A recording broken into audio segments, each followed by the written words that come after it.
The original Castlevania is one of those good old timeless classics on the NES that I won't shut the fuck up about. Which is nothing but you, the goal, and the path forward. Life was simple. There was little to no room for any story or superficial bullshit we've got nowadays like character development or polygons. I mean, fuck dude, you'd be hard pressed to find any sort of file on your computer that could actually fit an NES cartridge. It's about 500 kilobytes, by the way, if you're curious about that little tilly. If you've never played it, there's probably only about, like, 3 main things you've heard about this game, if anything. That it's timeless classic rada bimbo bullshit, you can already guess. It is hard as fuck with a capital PH.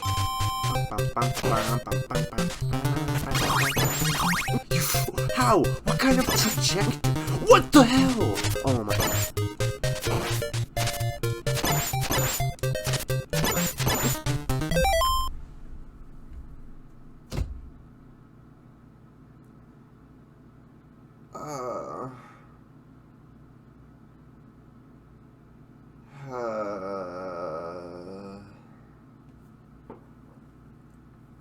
This game is so hard.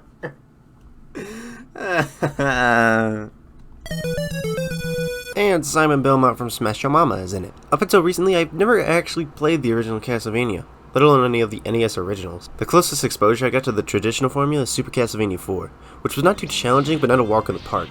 I think it struck a good balance between difficult and catering to a more casual audience. Now, after my first playthrough of Castlevania 1 and giving it a solid amount of time, holy shit! This game is harder than werewolf shit that's been frozen since the Ice Age! Good fuck, man, when I played the first 2 damn levels, I breezed through them bitches like a morning stroll through the suburbs, and I sat there like, I don't think this game is easy, but it's not stable your ball sack to the ceiling and try to do cartwheels hard.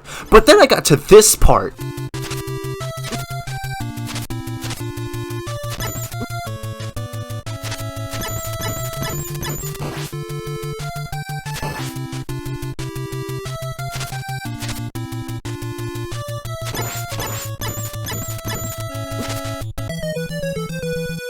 Then this area. God, this game. You have to crouch right there. This is a piece of shit.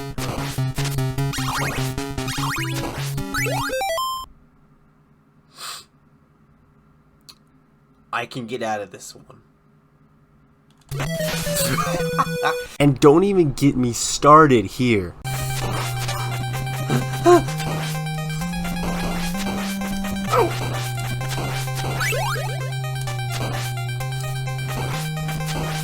No! Trying to beat this game in one sitting was damn near impossible. I hit multiple points where I just paused the game and had to take a break to compensate how ungodly frustrating the game is. Like, just listen to this bullshit. This is me trying my heart out. Please, don't do this. Please. Oh, for the love of God. I hate this. I hate this so much. These little fucking gremlin munchkin fucks. These Armenian troglodytes. Get out of here, you Trinidadian rapscallion. Please, die. For the love of God. I swear. Fucking hate this shit. Oh my... Oh my God. The fucking bird. Goddamn, go doo-doo on somebody else's porch, you motherfucking piece of shit. Oh my... Now, before I get dick slapped in the face, I am not talking down on the game. It is one of the best games in the NES library, easily in the top 5 games from that time, alongside Mega Man 2 and Super Mario Bros. 3. Anyway, back to hell. My strategy for this game boiled down to being patient. Take in the environment, make sure you don't get popped in the taint by these little munchkin fucks. Piece of shit! But don't take too long or the game will neck you for being scared. This game is harder than my cock at Hooters. Aw, fuck. Okay, now that I'm complaining like a little bimbo baby bitch about the difficulty, let's cruise on down to the story. And... well, on a surface level, it has just as much of a story as Super Mario Bros. I mean, if you buy it and immediately pop it in, it's basically just, you, castle, go! But if you take a minute to dig through that fucking box you get alongside the game, you'll find a little pamphlet that tells you why you're going into this godforsaken ball-busting castle. Good evening! Oh my fucking god. Step into the shadows of the deadliest dwelling on Earth. You've arrived at Castlevania, and you're here on business. To destroy forever... Wait. To destroy forever the Fuck. To destroy forever the curse of the evil count. That wording was god-awful. Unfortunately, everyone's home this evening. Bats, ghosts, every kind of creature you can imagine. You'll find them all over the place if they don't find you first.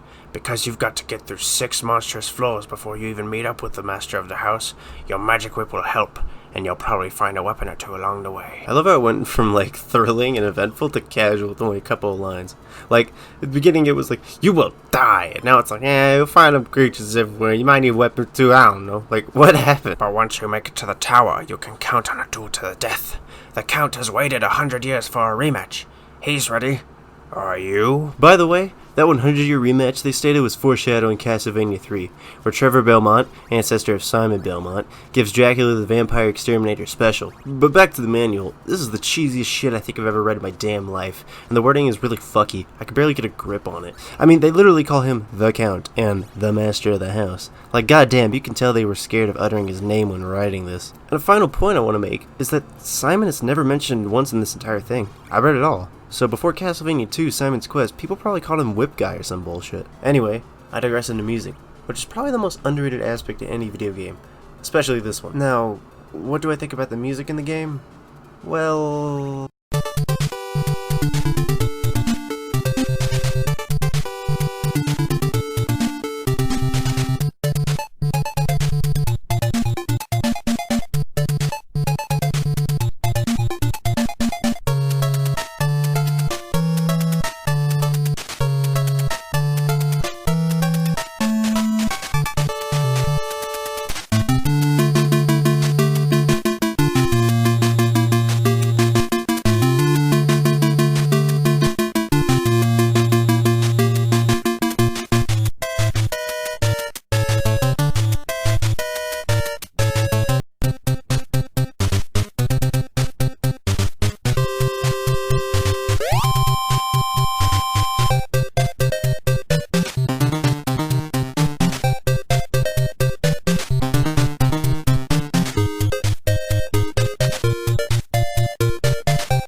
Damn, this soundtrack is phenomenal, even for the NES. I can't tell you how many times I was humming along with some of the most stellar tunes that are just magnificent to the ears. Vampire Killer, Wicked Child, Heart of Fire, these songs alone could rival music from the Mega Man games. Yes, it is that fucking good. The sound design overall is pretty nice. It sounds extremely satisfying to hit shit with your whip, and the death track really does sound like you just failed your journey. Now, lastly, but most importantly, the gameplay. I already mentioned how I had an aneurysm trying to play the game because of how horseshit the difficulty is, but how does the game play?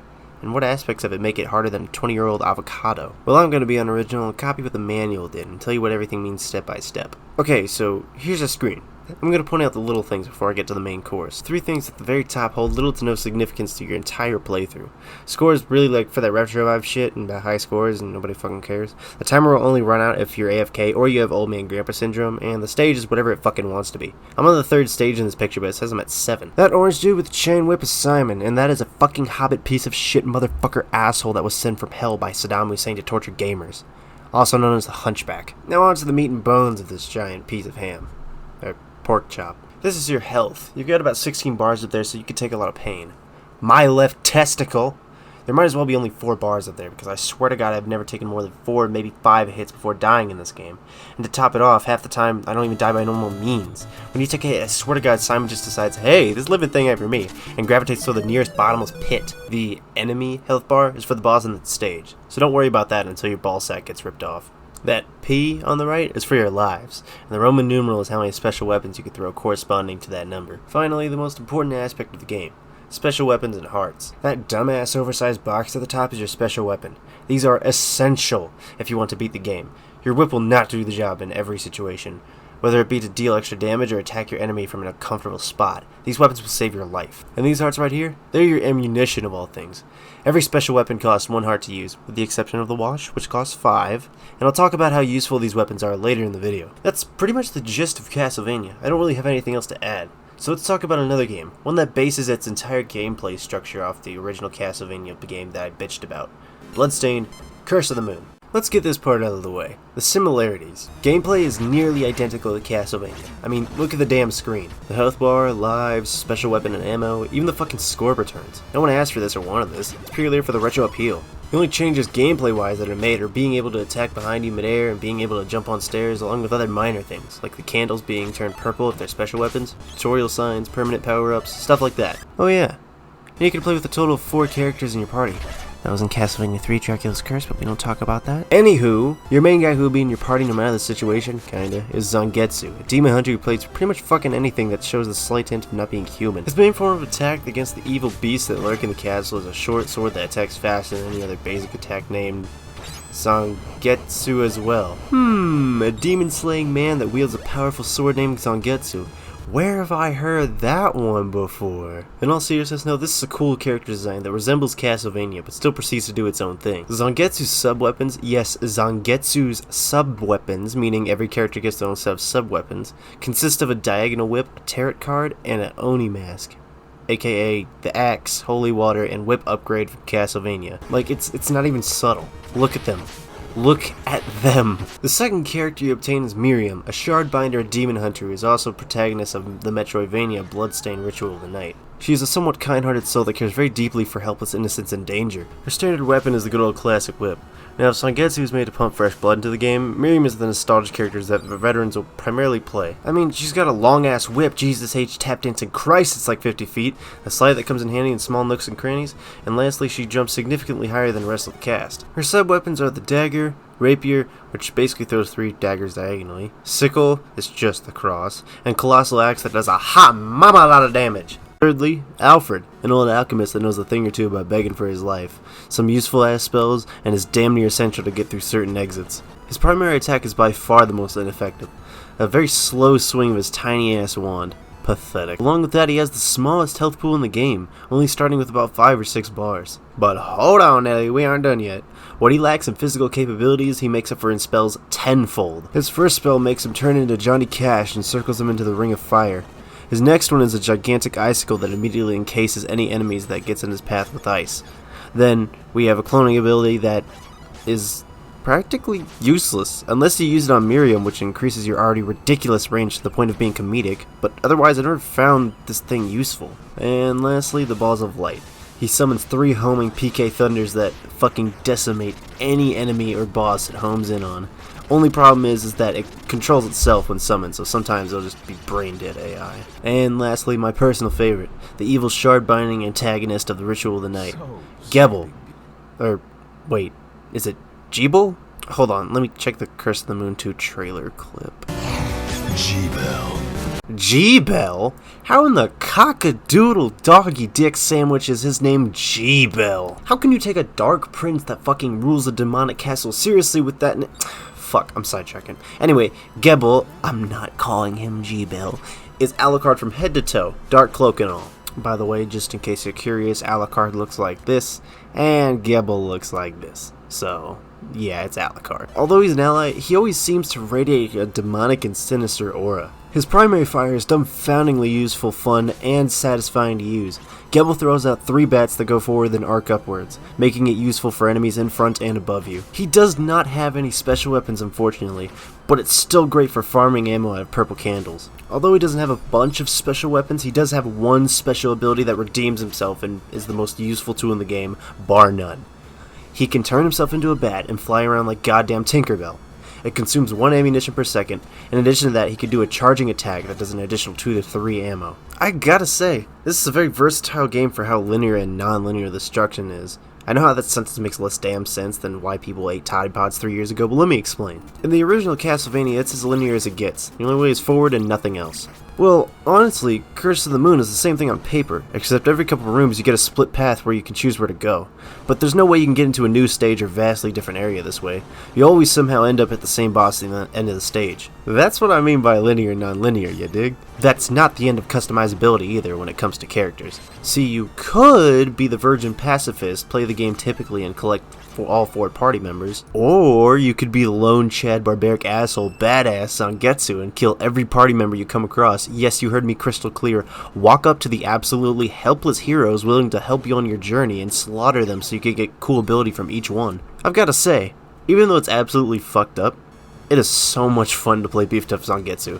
Let me go through the special power-ups he gets. When you kill Miriam, you get a Crescent Slice, which is a 180-degree diagonal slash downward toward the direction you're facing, instead of a clunky thrust. Then you kill Alfred, which earns you a double jump that can save your ass, avoid obstacles, or get into areas Zangetsu is typically incapable of. Finally, after slaying Gebel, you get a sprint ability, which in hindsight sounds kind of like a bland and boring addition. But no, sir. When you start running and just clearing house of something you were taking slow earlier on playthroughs, it feels absolutely incredible. There's a couple things I left out of the overall analyzation just because they're the most important to me, so save the best for last. The last few astronomically important aspects of both these games that I have yet to mention about are enemies, enemy placement, stage design, and bosses. Okay, here we go. Castlevania had some pretty damn good enemies and damn good enemy placement to this day, especially for the 80s. It wouldn't be anywhere near wrong to say this game was revolutionary and important to games as a whole. Let me give you a taste of this sweet shit. Alright, so I'm all the way up here in La La Land of the clouds, and this fucking boner dude down here is throwing his shit at me upwards, and the only way down are these stairs, and he goes down ungodly slow. So, the fuck do you do? Well, I have this holy water Candle gave me that I can throw down. Let me just... Oh shit! That ass mongoloid got demolished because the game made me use my utility instead of the common whoosh of the whip. There are a lot of clever moments Castlevania does for the player that, if they take a moment and think about their options, they'll overcome an obstacle with ease. That's not to say the game's all masterful, though. Damn! Fuck! Piece of ass shit! Dildo gargonzo! Mother bitch pterodactyl farts! Curse of the Moon does enemy design better, in a way. And I put that in quotes because it does a great job with making your sub-weapons work really well with oncoming obstacles, but I rarely found those magical moments where I used a weapon in a clever spot to outsmart the game. Like, here. Using my current sub-weapon, I can just completely outplay this enemy, but using my basic attack is just as effective because it's instant, fast, and enemies have tiny health pools. Now, unless you're a god, you cannot beat Castlevania with just the whip. Fucking forget about it. You're more likely to win the lottery by drop-kicking a midget. Anyway, bosses. For bosses, Castlevania is by far some of the best selections for the NES. You've got some very iconic figures. A giant bat, Medusa, Frankenstein and Igor, mummies, death, and of course, the Count.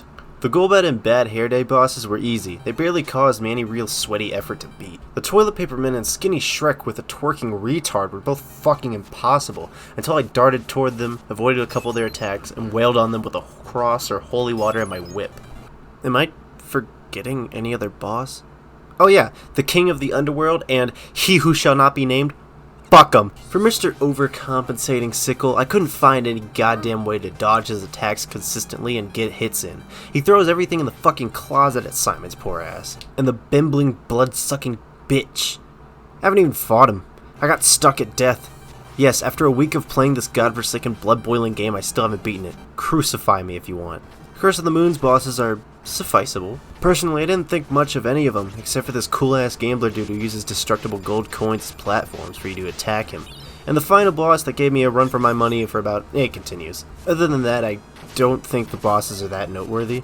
Except for that each one has a final attack they do after you kill them to try and finish you off. I've never been killed by it before though, considering it only does 2 points of damage even on veteran mode, which is kind of underwhelming and pathetic. Here's a question a lot of people ask about games that's similar. Is Curse of the Moon a clone of Castlevania, and does that diminish its value and render it not worth buying? N-O, no. If I were to compare these two games to anything, it would be the dynamic between a father and a son. The father, Castlevania, set the path for the son, Curse of the Moon, to walk and excel into even more successful and beloved person. And that's exactly what Curse of the Moon did. It took the steps that Castlevania took and expanded it into an even more interesting and intriguing game, just like a son and his father.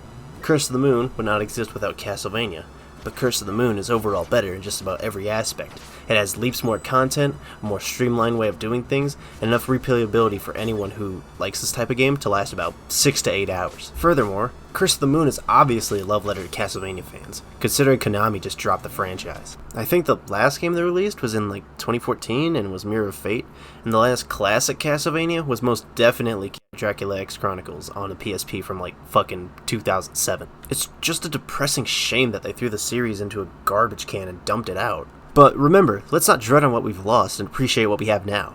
In the past 2 years, Ritual of the Night and Curse of the Moon have released and been accepted by most fans and critics with critical acclaim across the board. Furthermore, Curse of the Moon 2 just came out, so keep your head high. Enjoy the rest of your week, and I'll talk to y'all later. Much love. Peace.